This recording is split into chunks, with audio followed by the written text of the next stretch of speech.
Yuk, fans Vijay berkumpul lagi. Kita tonton alur film Tupaki yang dulu sempat menjadi kontroversi. Kisah heroik ini dimulai dari seorang tentara angkatan darat India bernama Jagadish Dhanapal. Sosok yang diperankan idola kita semua, Thalapathy Vijay. Memiliki karakter ramah, pandai bergaul, sayang keluarga, dan tentu saja cinta negaranya.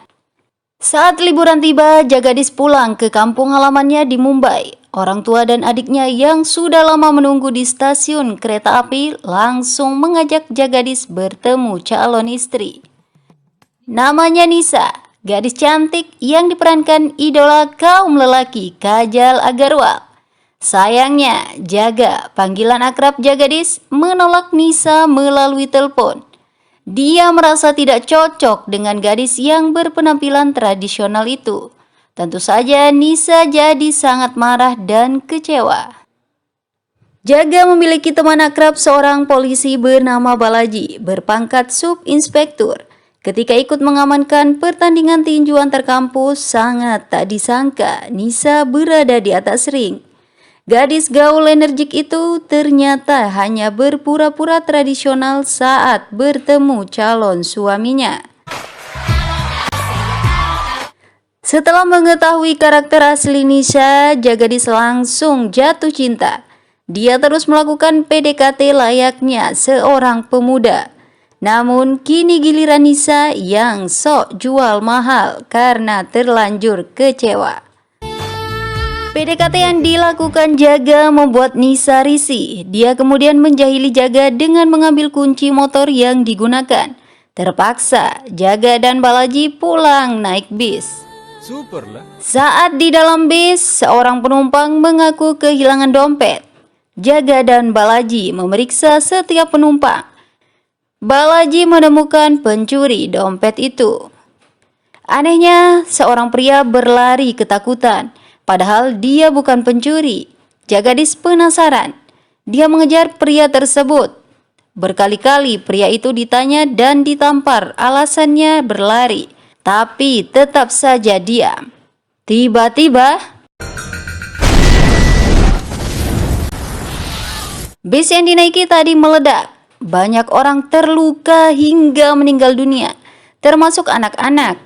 Rupanya pria yang dikejar Jagadish meninggalkan bom di dalam bis. Dia pun ditangkap dan diamankan polisi. Kemudian dibawa ke rumah sakit untuk mendapatkan perawatan. Di sebuah tempat bernama Gulmarg, perbatasan barat laut India, seorang pria bernama Jamal yang diperankan Vidyut Jammwal menjadi orang yang bertanggung jawab di balik teror itu. Malam harinya, Balaji membawa beberapa polisi ke rumah Jaga sebagai upaya pengamanan. Mengingat pria yang ditangkap adalah seorang teroris. Namanya Ajmal Latif, telah melarikan diri dari rumah sakit. Jaga bahkan diminta untuk mengajak keluarganya segera pergi dari rumah agar aman. Balaji tidak tahu jika Latif yang melarikan diri itu sudah ditangkap kembali oleh Jagadish. Kemudian disembunyikan di rumahnya. Di dalam kamar, Jagadish dengan dingin memotong jari Latif. Barulah melakukan interogasi dan mengetahui jika kepala keamanan rumah sakit Inba Shekaran membantunya melarikan diri. Security Chief Inba Shekaran. Malam itu juga Inba Shekaran ditemui. Jagadish memang bukan tentara sembarangan. Dia adalah agen rahasia Badan Pertahanan India. Jagadish berbicara banyak malam itu tentang kesalahan besar yang dilakukan Inba Shekaran. Kemudian memberikan pilihan untuk bunuh diri saja daripada keluarganya hancur. Dan itulah yang terjadi. Di rumah, Jagadish terus melakukan analisa dan penyelidikan dengan barang milik Latif. Terungkap akan ada 12 serangan di kota Mumbai pada tanggal 27 Desember, artinya 3 hari lagi. Keesokan harinya Nisa datang dengan membawa cinta. Hal itu disebabkan salah seorang temannya menikah dengan pria tua. Nisa tak ingin bernasib sama sehingga lebih memilih Jagadis yang masih muda. Please. Tanggal 27 Desember tiba. Jagadis belum mendapatkan informasi siapa 12 orang yang akan melakukan penyerangan di Mumbai. Satu-satunya cara membiarkan Latif kabur untuk bisa diikuti. Jagadis kemudian menghadiri acara pernikahan temannya yang seorang tentara, Jul. Dia pun mengajak teman-temannya untuk terlibat dalam misi menggagalkan serangan teroris itu. Sesuai rencana, Ajmal Latif merasa berhasil kabur dari rumah Jagadis. Dia tidak menyadari sedang diikuti. Ajmal bertemu dengan orang-orangnya dan menjalankan rencana semula untuk meledakkan bom. 12 tentara kini sudah mengikuti 12 teroris yang membawa bom, termasuk Ajmal Latif. Mereka menyebar di tempat berbeda sesuai target. Namun sebelum bom meledak, melalui komando Jagadis, 12 orang teroris itu ditembak mati secara bersamaan. Steady.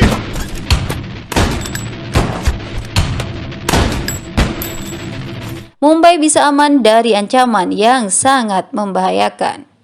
Kepahlawanan Jagadis tak diketahui siapapun kecuali Balaji temannya. Media kini ramai memberitakan matinya 12 orang tersebut yang teridentifikasi merupakan sel tidur jaringan teroris. Sel tidur sangat berbahaya. Mereka hidup seperti warga biasa. Ada yang menjadi pedagang, pegawai konter, pegawai pemerintah, dan lain-lain. Mereka adalah orang-orang yang kecewa dengan negara. Ketika ada perintah dari pimpinan sel tidur, mereka siap sedia. Afsar Ali, salah satu nama sel tidur yang mati. Jagadis sempat mengambil handphonenya. Afsar Ali adalah saudara Jamal, pemimpin sel tidur. Seseorang yang memiliki akses tinggi membocorkan informasi bahwa HP Afsar Ali diambil oleh orang yang membunuhnya. Jamal menelpon dan diangkat oleh Jagadis. Ancaman ditebar karena telah membunuh 12 anak buahnya. Jamal berjanji akan membunuh Jagadis sebagai balas dendam. "I'm wait," jawab Jagadis tanpa rasa takut. Seperti ucapannya, Jamal datang langsung ke Mumbai. Dia bertemu jaringannya. Setelah melihat detail penembakan, dia meyakini jika pelakunya orang-orang yang sangat terlatih, karena semuanya bisa menembak dengan tepat di dahi, baik itu di bis yang bergerak, bioskop gelap, pasar yang ramai, dan lain-lain. Mereka adalah penembak yang terlatih, tapi bukan polisi, ucapnya. Informasi yang didapatkan para penembak tersebut semuanya menggunakan jas. Hal itu menjadi perhatian Jamal. Menggunakan jas di siang hari bukan hal biasa di India. Mereka pasti orang-orang yang sedang menghadiri seminar atau acara resepsi pernikahan. Jagadis juga menyadari petunjuk yang ditinggalkan itu. Dia pergi ke gereja tempat acara pernikahan, tapi terlambat. Jamal dan anak buahnya, Asif Ali, sudah terlebih dahulu datang dan mendapatkan alamat pengantin Jul. Tentara dan teroris ini berlomba untuk mengetahui terlebih dahulu musuhnya. Jamal bergerak lebih cepat. Dia mendatangi rumah Jul yang tak ada di rumah. Album pernikahan dibuka. Ada 5 tim tentara yang melakukan foto bersama. Mengingat Jul pernah bertugas di 5 camp, hal itu membuatnya bingung. Sementara kakak Jul yang datang meminta tanda pengenal, tanpa pikir panjang, kakak, ayah, dan nenek Jul ditembak mati. Jagadis kembali kalah langkah. Dia menemukan keluarga Jul sudah tewas. Album pernikahan yang ada di meja dilihat. Setiap satu orang dalam tim sudah dilingkari. Jaga memprediksi orang yang dilingkari akan dibunuh untuk mendapatkan informasi. Analisa Jagadis kali ini keliru. Kelima orang yang dilingkari tetap aman. Namun, tiba-tiba Amar Singh, salah seorang yang fotonya dilingkari, menginformasikan jika keluarganya diculik. Tentara lainnya juga melaporkan hal yang sama. Jagadis berpikir cepat. Dia harus bisa menangkap pimpinan sel tidur itu. Adik kandungnya, Sanjana, diminta untuk menggantikan posisi salah seorang keluarga tentara yang dilingkari. Jagadis harus segera bergerak cepat menyelamatkan 5 gadis yang telah diculik. Untuk menemukan keberadaan adiknya, Jaga menggunakan selendang adiknya untuk ditelusuri anjing. Para teroris yang berpenampilan Islami seperti kelompok jihad sudah siap akan memotong leher gadis-gadis itu sesuai perintah Jamal dari telepon. Beruntung Jagadis tiba tepat waktu di lokasi penyekapan. Jaga berhasil membunuh 16 orang teroris sel tidur itu. Kemampuan militer yang dimiliki membuatnya tidak begitu kesulitan memenangkan pertarungan. Sedangkan Asif Ali yang memimpin penculikan ditangkap. Jagadis merasa sudah puas. Dia mengira pimpinan sel tidur sudah ditangkap. Adiknya yang memberitahukan jika orang yang ditangkap itu hanyalah suruhan. Seperti sebelumnya, Jagadis menyembunyikan teroris yang ditangkap di lemari kamarnya untuk dimintai informasi. Namun kali ini tidak ada yang bisa didapatkan.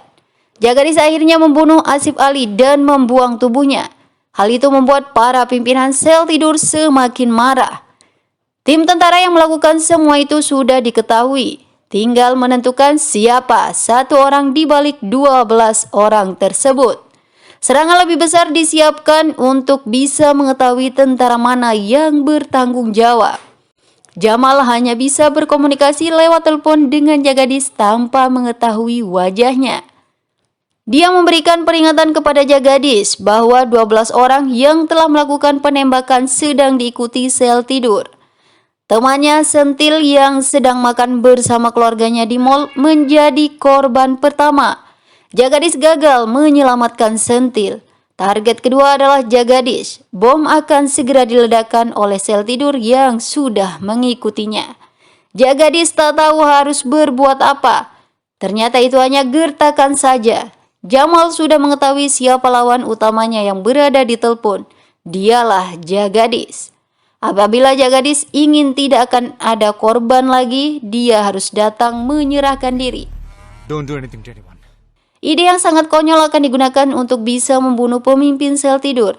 Jagadis akan menaruh chip di tubuhnya agar bisa dilacak keberadaannya oleh polisi. Veteran tentara diminta bantuan membuat bom. Ketika Jagadis bertemu pemimpin sel tidur, bom harus segera diledakkan. Aku ingin kepala pimpinan sel tidur itu meledak bersamaku, sehingga sel tidur tidak akan mendapat perintah apapun lagi. Ini seperti serangan bunuh diri, ucapnya getir. It's like a suicide attack. Jagadis akan melakukan bom bunuh diri untuk melenyapkan pimpinan sel tidur itu. Bukan hanya teroris yang berani melakukan bom bunuh diri, tapi tentara juga bisa. Kepada Balaji, Jagadis berpesan agar menjaga keluarganya setelah dirinya mati. Free Anda. Jagadis juga terpaksa membatalkan pertunangannya dengan Nisha. Dia tidak ingin gadis cantik itu lebih terluka lagi nantinya. Keesokan harinya, Jagadis sudah bersiap menemui Jamal. Dia dituntun melalui sambungan telepon oleh Jamal untuk bertemu. Kendaraan disiapkan. Jagadis hanya bisa mengikuti perintah tersebut. Gonta-ganti mobil sesuai arahan Jamal dilakukan. Pertemuan keduanya dilakukan di tengah laut. Tangan Jagadis diborgol. Ternyata Jagadis sudah dijebak. Dia tidak menyadari jika setiap mobil yang digunakan sudah diletakkan bom. Namun, bom tersebut tidak akan diledakkan. Rencana Jamal adanya bom akan dilaporkan ke pihak kepolisian. Tentu saja polisi kemudian mencari tahu siapa dalam bom tersebut.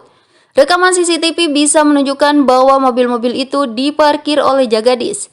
Sementara Jagadis akan dibunuh sebelum tertangkap polisi dan nama baiknya hancur. 12 sel tidur yang sudah ditembak tim Jagadis akan diklaim sebagai kerja tim sekretaris bersama Pertahanan Negara India. Tentu saja, sekretaris tersebut akan menikmati hasilnya, bisa menjadi Menteri Pertahanan berikutnya. Sedangkan nasib Jagadis akan dicap sebagai agen ganda. Tujuan besarnya, sel tidur yang selama ini tidak pernah bisa menembus tentara India akan dengan mudah disusupi. Sehingga berbagai kepentingan teroris lebih mudah dicapai. Hanya di tentara, teroris tidak memiliki jaringan.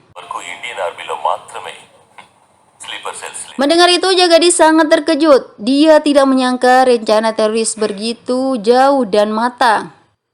Rencana Jagadis sendiri untuk bunuh diri tidak boleh terjadi. Jika dia mati, maka negara akan berada dalam bahaya besar. Oleh karena itu, dia harus melarikan diri. Padahal rencana Jagadish sebenarnya juga berjalan lancar. Temannya sudah berhasil menaruh bom di kapal tempat pertemuan. Apabila meledak, pimpinan sel tidur dan dirinya akan mati di tempat. Namun, bahayanya orang jahat di dalam negara akan menjadi menteri. Jagadish memutar otak, sementara Jamal terus memukulinya. Tangan dan kaki Jaga sudah patah, dia tidak berdaya, tak bisa melawan. Solusi ditemukan. Jagadish memprovokasi Jamal agar mau melepaskan borgol. Apa yang harus ditakutkan lagi dari tentara yang tangan dan kakinya sudah patah? Jamal tidak ingin hilang wibawa. Egonya terluka karena dianggap takut. Borgol Jaga pun dibuka. Jamal terus memukul Jagadish hingga berdarah. Tiba-tiba, Jagadish memperbaiki sendiri tangan dan kakinya yang patah. Kini dia bisa berdiri tegak. Duel seimbang terjadi. Baku hantam yang cukup sengit. Hingga pada sebuah momentum, Jagadish berhasil menodongkan pistol ke Jamal.